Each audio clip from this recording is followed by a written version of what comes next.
Welcome to my YouTube channel. എന്റെ വഴികളിലേവർക്കും എന്റെ വഴികളിലേക്ക് സ്വാഗതം. ഇനിയും എന്റെ ചാനൽ സബ്സ്ക്രൈബ് ചെയ്യാത്തവർ സബ്സ്ക്രൈബ് ചെയ്യുക, എന്റെ വീഡിയോ ഇഷ്ടമായി ലൈക്ക് ചെയ്യുക, തുടർന്നും എന്റെ വീഡിയോകൾ ലഭിക്കുന്നതിന് വേണ്ടി ബെല്ലൈക്കൺ അമർത്തുക. ലബനീസ് തലസ്ഥാനത്ത് വീണ്ടും ഇസ്രായേലിന്റെ ശക്തമായ ബോംബിംഗ്. മധ്യഗസയിൽ ഫലസ്തീനികൾ അഭയം തേടിയ ഒരു പള്ളിക്ക് നേരെ ഇസ്രായേൽ നടത്തിയ ആക്രമണത്തിൽ 18 ഫലസ്തീനികൾ കൊല്ലപ്പെട്ടു. പള്ളി പൂർണ്ണമായും തകർന്നു. ഗസയിലെയും ലബനിലെയും ഇസ്രായേൽ അധിനിവേശം അവസാനിപ്പിക്കാൻ ലോകത്തുടനീളം ശക്തമായ റാലികൾ അരങ്ങേറുന്നു. ഇന്ന് രാവിലെയും ബെയ്റൂത്തിന്റെ തെക്കൻ ഭാഗങ്ങളിൽ ഇസ്രായേൽ അതിശക്തമായ ബോംബാക്രമണം നടത്തിക്കൊണ്ടിരിക്കുകയാണ്. ആക്രമണത്തിന്റെ തീവ്രതയിൽ ബെയ്റൂത്ത് പ്രകമ്പനം കൊണ്ടു. ഇസ്രായേൽ ആർമി ജനങ്ങളോട് ഒഴിഞ്ഞുപോകാൻ പറഞ്ഞതിന് പിന്നാലെയാണ് അതിശക്തമായ ആക്രമണം തുടങ്ങിയത്. ബെയ്റൂത്തിന് ചുറ്റും ആകാശം പുകനിറഞ്ഞ് മൂടിയിരിക്കുകയാണ്. കെട്ടിടങ്ങളൊക്കെ ഭൂമിക്കടിയിലേക്ക് താഴ്ന്നു പോകുന്ന വിധത്തിലുള്ള അതിമാരക പ്രകരശേഷിയുള്ള ബോംബുകളാണ് ഇസ്രായേൽ വർഷിക്കുന്നത്. ലബനനിലെങ്ങും കാണാവുന്നത് വളരെ ദയനീയമായ കാഴ്ചകളാണ്. ഭവനരഹിതരാക്കപ്പെട്ടവർ റോഡിന്റെ വശങ്ങളിലും തെരുവോരങ്ങളിലും കടൽ തീരങ്ങളിലുമെല്ലാം അഭയം തേടിയിരിക്കുകയാണ്. സ്ത്രീകളും കുട്ടികളും അടങ്ങുന്ന വലിയ ജനവിഭാഗം നിസ്സഹായരായി മാറ്റപ്പെടുകയാണ്. ഏകദേശം 3 ലക്ഷത്തോളം ആളുകൾ മറ്റു രാജ്യങ്ങളിലേക്ക് അഭയാർത്ഥികളായി പോയിട്ടുണ്ടെന്നാണ് കണക്കാക്കുന്നത്. ഏകദേശം 12 ലക്ഷത്തിലധികം ആളുകൾ ഇപ്പോൾ തന്നെ ഭവനരഹിതനായി മാറിയിട്ടുണ്ട്. വെള്ളിയാഴ്ച മുതൽ ഇതുവരെ ഏകദേശം 110 മിസൈലുകളാണ് ലബനനിൽ നിന്നും വടക്കൻ ഇസ്രായേലിലേക്ക് അയച്ചതെന്ന് ഇസ്രായേൽ മാധ്യമങ്ങൾ റിപ്പോർട്ട് ചെയ്യുന്നു.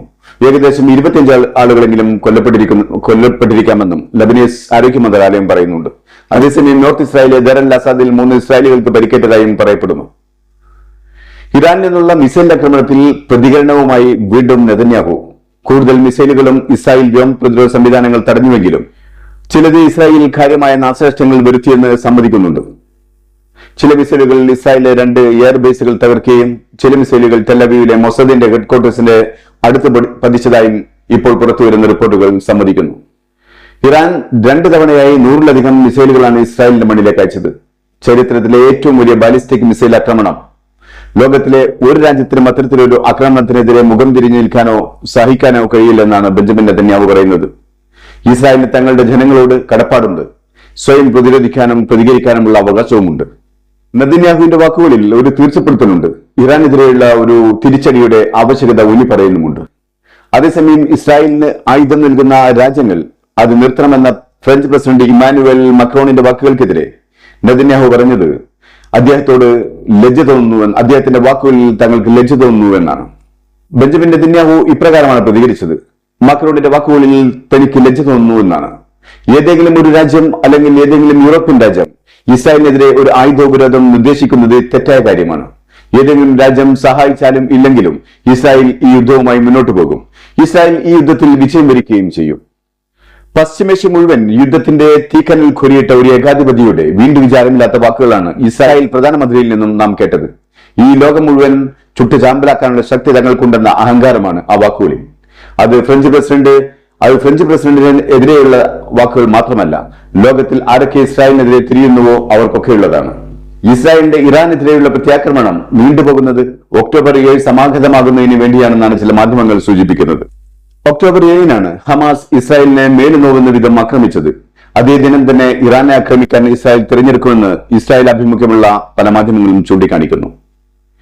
ഇനിയും ഇസ്രായേൽ അവരുടെ അഹങ്കാരവുമായി മുന്നോട്ട് പോകുകയാണെങ്കിൽ, ഇറാന്റെ പരമാധികാരത്തെ ചോദ്യം ചെയ്യുകയാണെങ്കിൽ അത് ഇറാൻ പാടെ തകർന്നു പോകുന്ന നിലയിലായിരിക്കണം. അല്ലെങ്കിൽ ഇറാൻ ആക്രമണം ഇസ്രായേലിന്റെ ഏറ്റവും വലിയ പരാജയമായി മാറുകയും ചെയ്യും. ഇസ്രായേൽ തിളക്കുന്നത് സ്വന്തം അടുപ്പിലെ വിറകിന്റെ ചൂടിലല്ല, അമേരിക്കയുടെയും ബ്രിട്ടന്റെയും ജർമ്മനിയുടെയും ഒക്കെ വിറകിന്റെ ബലത്തിലാണ്.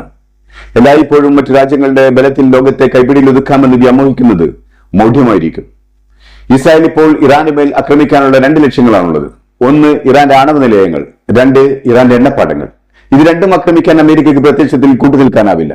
കാരണം എണ്ണപ്പാടങ്ങൾ ആക്രമിച്ചാൽ അത് ലോകത്തിന്റെ പാരിസ്ഥിതിക ക്രമത്തിൽ വലിയ മാറ്റങ്ങൾ ഉണ്ടാക്കുകയും അതിന്റെ കെടുതി ലോകം മുഴുവൻ അനുഭവിക്കേണ്ടി വരികയും ചെയ്യും. മറ്റൊന്ന്, ലോകത്തിൽ എണ്ണവില കുതിച്ചു വരുന്നതിനും കാരണമാകും. രണ്ടാമത്തെ ലക്ഷ്യം ആണവ നിലയത്തിനെതിരെയുള്ള ആക്രമണമാണ്. അത് ഏത് രാജ്യത്തായാലും നിരപരാധികളായ എണ്ണമറ്റ ജനങ്ങളെ കൊന്നൊടുക്കുന്നതിന് കാരണമാകും.